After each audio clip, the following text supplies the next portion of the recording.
Hey guys, it's justmeechyy and welcome back to my channel. So today is going to be kind of a chit-chatty, informative video, so please stay tuned till the end because I have something really important that I'd like to tell you guys. Now, as you guys can probably tell from the title, I have sickle cell anemia.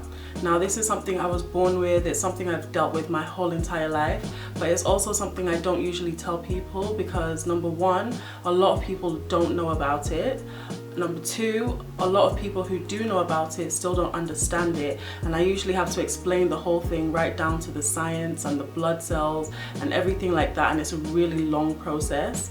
And number three, I don't want people pitying me, because if you pity me, I'll probably start pitying myself and be like, oh, woe is me, and I don't really want those negative vibes in my life, so I just try and keep it to myself. But the reason why I'm making this video is just to raise awareness about sickle cell. I really want people to know what it is and how it affects certain people. So sickle cell is a hereditary blood disease that is due to abnormal hemoglobin in the red blood cells. Hemoglobin is the protein that carries oxygen around the blood. So due to them being abnormal, it also leads the red blood cells to being abnormal or sickle. So instead of the red blood cells to be the usual circle shape, they turn out being more of a crescent moon shape. Because there is abnormal hemoglobin in the red blood cells, this leads to a decreased amount of oxygen in the blood.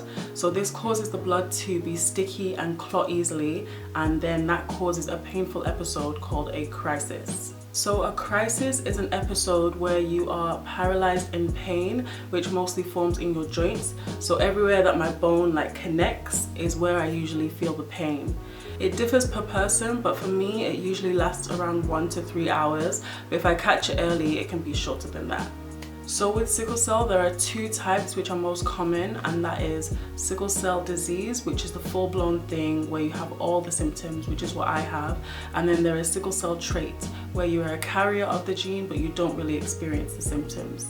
If one of your parents has the sickle cell trait and then one of your parents is completely unaffected, then there's a 50% chance you'll be unaffected and a 50% chance that you'll get the trait. If both of your parents have the sickle cell trait, there is a 25% chance that you'll be completely unaffected, a 25% chance that you'll get the full-blown sickle cell disease, and then a 50% chance that you will get the sickle cell trait. If one of your parents has sickle cell and one of your parents has the sickle cell trait, there's a 50% chance that you'll have the sickle cell trait, and then a 50% chance that you'll have full-blown sickle cell anemia. And if both of your parents have sickle cell, then that kind of speaks for itself. Now, science part of it aside, my personal experience with sickle cell, first and foremost, I want to thank God for my life. He really used my life as a testimony. I thank God that I am well and He has allowed me to really live a full life. But my experience with it has been sort of frustrating, to say the least. The fact that no one really knows about it makes it harder to get my needs across to certain people. When I say I'm ill and I'm in pain to people, it's usually not a big deal. They don't understand why I can't come certain places or do certain things, and don't understand the severity of the pain that I can be in at times. Sometimes for me, a lot of people think that I'm lazy, a lot of people think that I'm unfit, a lot of people think that I don't like sports. Well, I generally don't like sports, but sickle cell has a lot to do with that. For me, just running a short space of time can lead me to being in pain. Even just jerky movements, if I jerk my body a bit too much, if I put myself under too much stress, it can lead to a crisis, it can lead to pain.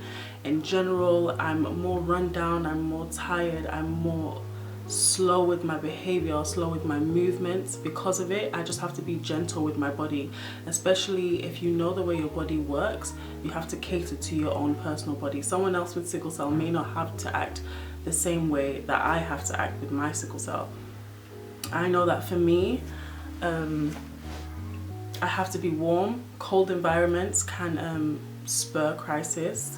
That's the most common one, but a lot of the time as well, if I'm too hot, that can spur a crisis. If I'm stressed, if I'm overwhelmed, if I'm dehydrated, all these certain things can spur a crisis, and it's kind of frustrating when people don't get it. Like with work, for example, especially if I have a certain job where I need to work outside and I'm like, oh yo, I can't go outside because I'm ill.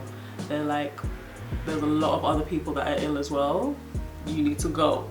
Or in PE in secondary school was the worst experience of my life, especially when it came to cross-country season, where you guys know you have to run around the pitch or the field or whatever like twice during the hour session.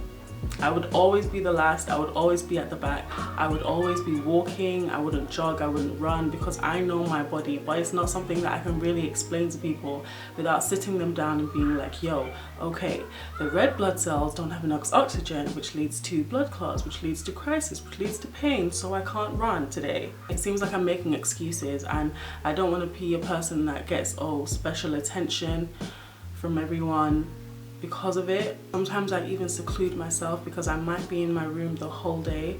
I might have had a crisis and I don't really want to tell anyone, I don't want to bother anyone. I'll just try and take painkillers and rest and distract myself for the rest of the day.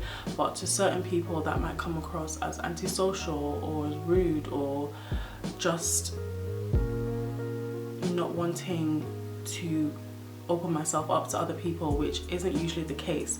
I don't like making people feel awkward. I don't like making people feel obligated to feel sorry for me. So it's hard.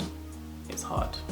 So I just like to keep it on the low and just let people sometimes have these opinions about me, even though they are not true.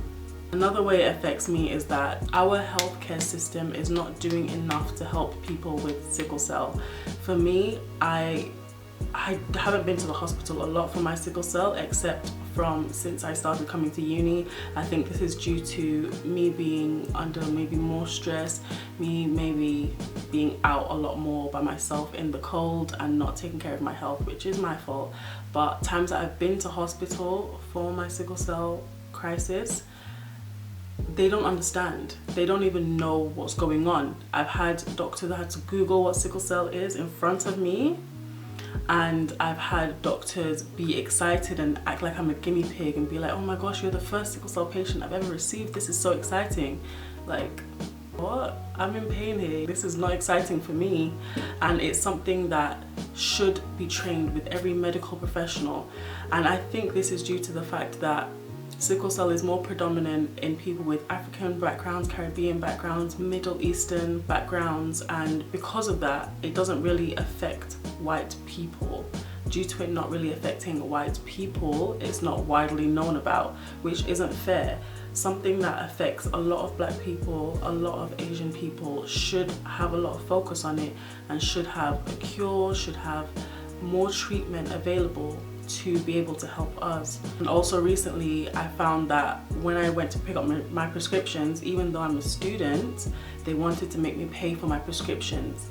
Now these are medications that I'm going to have to take for the rest of my life, and you want me to pay? I'm really not paying for any of that, because how expensive will that be over the long run? That will be thousands of pounds. Even on the medical exemption forms, sickle cell is not listed on the forms because nobody knows about it.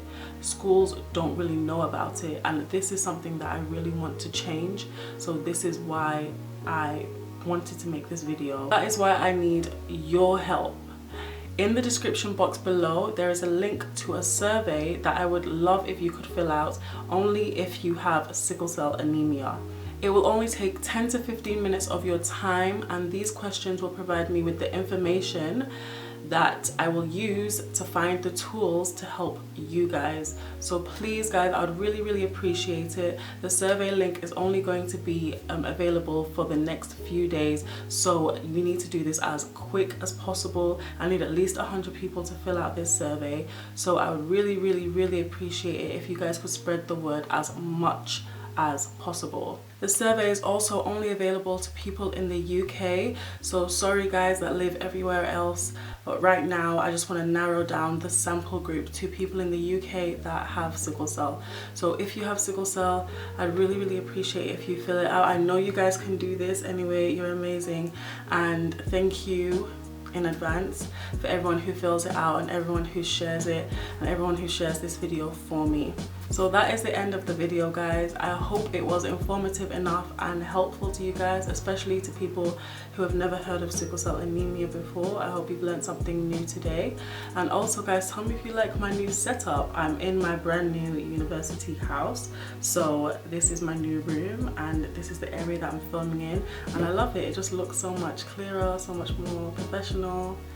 And leave me a comment down below telling me what you think.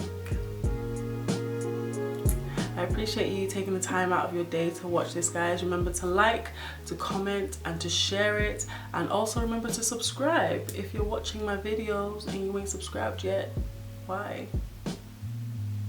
Bye guys, love you.